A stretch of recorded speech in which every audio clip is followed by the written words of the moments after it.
सबकी पीड़ा को कम करने के लिए मनुष्य के रूप में भगवत सत्ता आती है। कभी बिजनेस जब डगमगाता है, व्यापार के क्षेत्र में, उद्योग के जगत में भी कोई दिव्य आत्मा भगवत सत्ता का रूप लेकर आती है और गिरते हुए उद्योग जगत को ऊपर उठाती है। याद रखना, नारियों का सम्मान उठाने के लिए कोई नारी साध्वी का वेश धारण करके और सबको संस्कार देने का बीड़ा उठा लेती है, जैसे यहां बैठी हुई साध्वियां कुछ। लेकिन याद रखना, जीवन में कुछ करना है। 14 वर्ष के वनवास में राम के जीवन में कभी भी, रामायण में कहीं भी मैंने ऐसा नहीं पढ़ा कि राम भगवान बहुत ज्यादा बीमार हो गए, काम बंद हो गया। कुछ थोड़ा बहुत बीमारी हुई होगी तो जड़ी बूटी पीट पीट के खी, लेकिन ज्यादा नहीं, ज्यादा बीमार मत हो। और बीमारी से अगर बचना चाहते हो, बस एक ही उपाय है, अगले साल बताऊंगा। 1 साल बीमारी भोगो आप, अभी बता दूंगा, नहीं तुम सोचोगे असली बात बताए नहीं, फालतू बात करते गए। बीमारी से बचना है, नंबर 1, भोजन जल्दी जल्दी मत खाइए। कितने लोग कमंडल भर खीर उठाकर पी लेते हैं, गलत बात है। आराम से खाइए, प्रसन्न होकर खाइए, गुस्सा में मत खाइए, नाराज होकर मत खाइए, और बनाने वाले को धन्यवाद दीजिए। रोज यदि गलत बनाता है तो महीने में 1 बार उसको समझा दीजिए, लेकिन बाकी धन्यवाद दीजिए। और धीरे धीरे खाइए, चबा चबा कर खाइए। आयुर्वेद कहता है, एक टुकड़ा जब मुंह में डाले उसको 32 बार चबाना चाहिए, 32 बार चबाना चाहिए। लेकिन 32 बार तुम नहीं चबाओगे, कम से कम 16 बार चबाना चाहिए। 16 बार नहीं चबाओगे, हम जानते हैं तुम ज्यादा फास्ट हो, होशियार ज्यादा हो, तो कम से कम 12 बार चबा लीजिए। और जब चबाते हो तो आपके मुंह में जो लार है, लार समझते हो, लार जो पानी जैसा बनकर टपकती कभी कभी, जिसके मुंह में लार खूब बनती है और जो लार को घूंटता रहता है, थूकता नहीं है, लार को घूंटना चाहिए। ये लार, ये मुंह का लारवा, ये जब भोजन में मिक्स होता है तो भोजन 40% आपके मुंह में ही हजम हो जाता है, 40%। फिर आगे जब जाता है तो 60% आंतों को हजम करना पड़ता है। और जब तुम जल्दी जल्दी खा लेते हो और मुंह की लार, मुंह का लारवा उसमें मिल नहीं पाता, मिक्स नहीं हो पाता, तो 90% आंतों को मेहनत करना पड़ता है। ये लार एक प्रकार का केमिकल है, ये हजम करने का काम करता है। फिर आगे जब भोजन पहुंचता है, जठर रस, आग्नेय रस, पित्ताशय रस, पाचन रस, आपके शरीर में 1 घंटे में 60 ग्राम पेट के अंदर लिक्विड रस बनता है, 60 ग्राम। तुम सोचते हो कि गुरुजी डॉक्टर भी है, वास्तव में डॉक्टरी पढ़ा भी है। और 1440 ग्राम वो 24 घंटे में बनता है। और वो तुम्हारे बनाने से नहीं बनता, वो अपने आप बनता है। ये ऑटोमेटिक मामला है, ऐसा नहीं कि तुम बटन दबाओ तब स्टार्ट होगा। तुम्हारे अंडर में होता रिमोट सिस्टम, ये तो तुम स्टार्ट ही नहीं करते, वो बंद ही रह जाता, क्योंकि तुम्हारा काम सब उल्टे पलटा है। अपने आप बनता है। और वो किस लिए बनता है? वो भोजन को हजम करने के लिए बनता है। तेजाब जैसा होता है, जैसे खीरा, ककड़ी, मूली, गाजर कढ़ाई में आप पकाइए तो कितना आग जलाना पड़ता है, गैस कितनी खोलनी पड़ती है, तब जाकर वो पकता है 1 घंटा, आधा घंटा।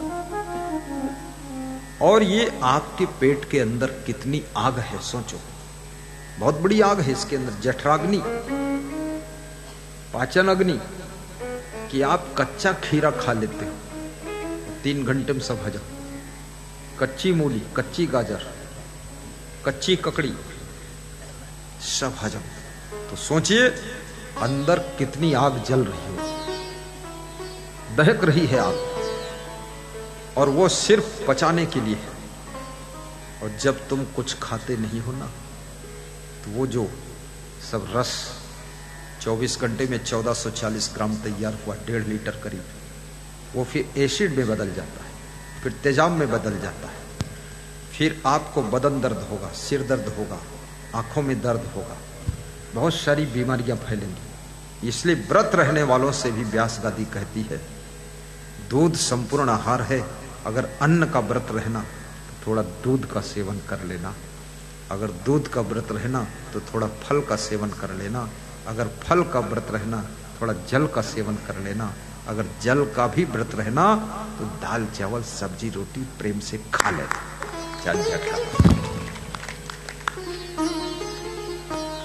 और व्रत के लिए भगवान श्री राम ने, पूर्ववासियों ने कहा कि आप कहते हो कि भक्ति करो, हम गृहस्थ आश्रम में हैं, नाना जंजाल है, इसमें भक्ति हम कैसे कर सकते?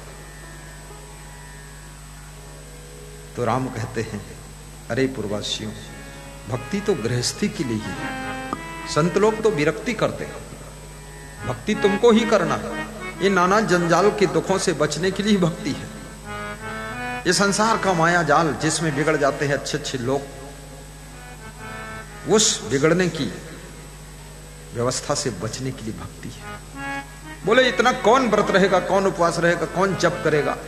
अपन तो छुट्टी नहीं है, पत्नी से छुट्टी नहीं, पति से छुट्टी नहीं, उद्योग से छुट्टी नहीं, व्यापार से छुट्टी नहीं, और ना तो रजा मिलती है सर्विस में।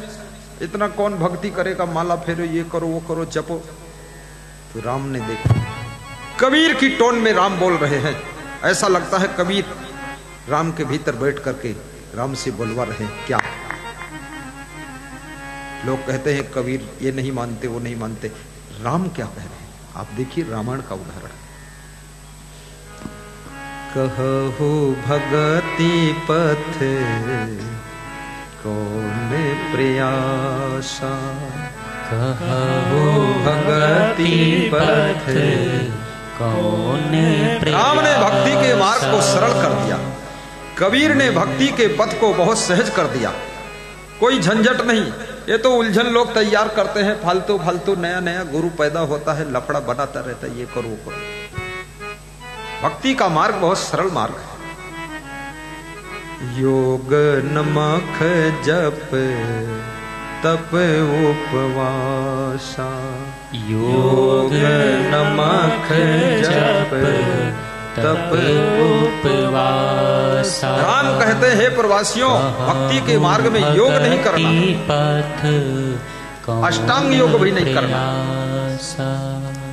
और ना तो जप करना, ना तप करना, ना यज्ञ करना, मख माने यज्ञ होता है, और ना तो उपवास रहना।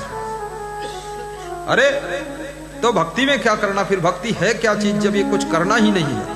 तो भगवान श्री राम भक्ति के मार्ग में चलने वालों को बहुत सरल मंत्र दे रहे। क्या? प्रथम भगति संतन कर संगा, दूजे रति मम कथा प्रसंगा, गुरुपद पंकज सेवा, तीसर भक्ति अमान, चौथी भक्ति मम गुण गण, करे कपट तजिगान, मंत्र जाप मम दृढ़ विश्वासा, पंचम भक्ति सुवेद प्रकाशा, छठ दम शील विरति बहु कर्मा, निरत निरंतर सज्जन धर्मा, सतुई सब मोह में जग देखे, मोते अधिक संत कर लेखे। राम कहते हैं संसार के नर नारियों को राम और सीता के समान देखना। सिया राम मई सब जग जानी, करहु प्रणाम जोरी जुग पानी। और अगर संत मिल जाए तो मोते अधिक संत करि लेखे, सतुई सब मोह में जग देखे। संतों को मुझसे भी बड़ा देखना, वे महान हैं। मैं भी संतों को दंडवत प्रणाम करता हूं, क्योंकि संतों को जो दंडवत प्रणाम करता है जन्म जन्म के कर्मों के दंड से भी छुटकारा पा जाता है। और याद रखना, संत को प्रणाम करने का परिणाम बहुत भारी मिलता है, इसलिए प्रणाम करना चाहिए।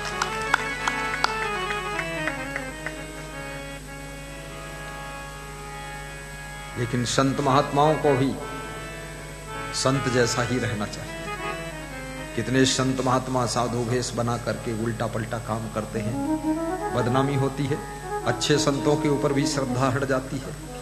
और स्वयं को कोई बापू बोलता, कोई बापा बोलता, बापा लापा झापा बापू सापू। अरे यार ये लफड़ा मत बनाओ, तुम पछड़ा पाल के बैठे हो, बवाल बनाते हो। तुम्हारी लुटिया डूबी, साथ में हमारी खटिया डूब गई।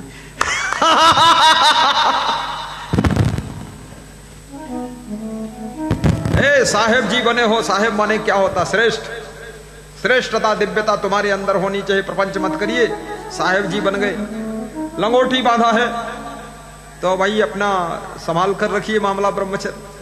ये सब उल्टा पलटा काम क्या करते हो, विषय भोग क्यों करते हो? ए साधु बाबा चलो इधर आओ, संकल्प फिर से ले लो। एक साधु मुझसे बोला 7 बार ब्रह्मचर्य का संकल्प लिया। तो मैंने कहा ये तो बहुत बड़ा ब्रह्मचारी 7 बार लिया। तुम्हारे गुरुजी ने कहा अरे 6 बार ये भ्रष्ट हो गए। 7 बार ब्रह्मचर्य का संकल्प लिया, ढोंगी कहीं का। 1 बार लिया जाता कि 7 बार लिया जाता? संत महात्मा को अपना वैराग्य मजबूत रखना चाहिए। महिलाएं रोटियां बनाती हैं, भोजन बनाती हैं, लेकिन हाथ नहीं जलाती, हाथ जलने से बचाती। इनके पास में चिमटा रहता, चमचा रहता और करछुल रहती है, यंत्र रहता, उससे पकड़ करके रोटी चूल्हे में सेकती। ऐसे संत के पास में विवेक का चिमटा होना चाहिए, संयम नियम की करछुल और चमचा होना चाहिए। अपने को जलने से बचा करके संसार के लोगों को ज्ञान की रोटियां सेक करके दे दीजिए, वे भी सुखी हो जाए, तृप्त हो जाए और तुम भी बचो। बोलिए सदगुरु भगवान की जय।